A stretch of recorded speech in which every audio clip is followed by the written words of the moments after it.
C'est une des fonctionnalités qui étaient les plus attendues dans les dernières versions de HTML. On peut maintenant insérer très facilement de la vidéo et de l'audio dans nos pages web.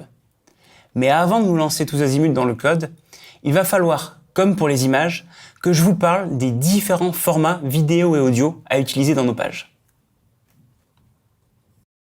Grâce à HTML5, c'est maintenant facile d'insérer de la musique ou des vidéos dans les pages.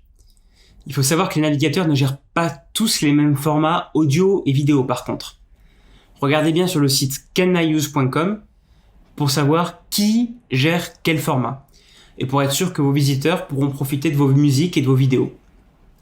Si jamais vous avez besoin de convertir par exemple une vidéo dans un autre format, je vous conseille le logiciel Miro Video Converter. Il est facile à utiliser et il est gratuit. Pour jouer un son dans votre page, vous allez utiliser la balise audio.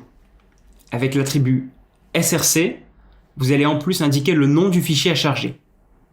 Bon, par contre, si vous testez ce code, vous verrez rien à l'écran. C'est parce qu'il faut rajouter l'attribut controls pour que l'utilisateur puisse enfin jouer le son, l'activer, le mettre en pause, etc.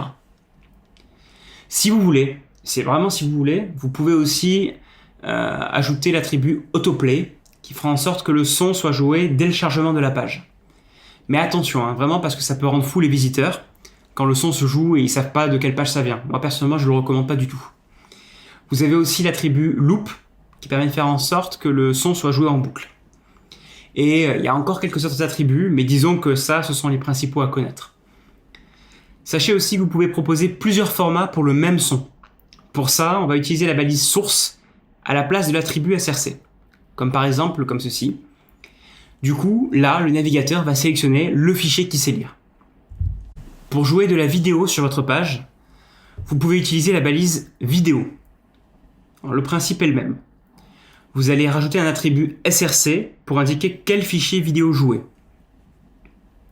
Avec l'attribut controls, vous permettrez d'afficher des boutons pour lire la vidéo.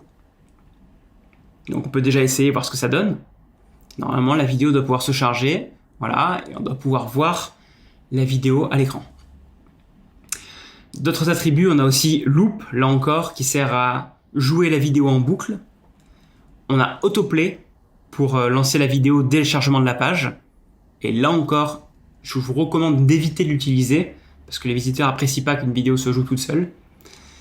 Vous avez aussi les attributs width et height si vous avez besoin de définir la taille de la vidéo. Et il faut aussi connaître l'attribut poster qui permet d'afficher une image qui apparaît tant que la vidéo n'a pas été lancée. C'est un peu l'image par défaut. Si vous faites rien, sachez que le navigateur a tendance à afficher la première image de la vidéo. Et si la première image de la vidéo c'est un fond noir, comme souvent, c'est pas très très joli. C'est pour ça que dans ce genre de cas de figure, vous serez content d'utiliser l'attribut poster.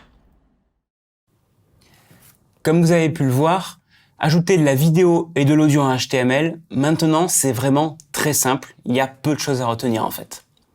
Dans le prochain chapitre, on va passer à toute autre chose. On va parler de responsive design, des sites web dont l'apparence s'adapte en fonction de la taille de notre écran.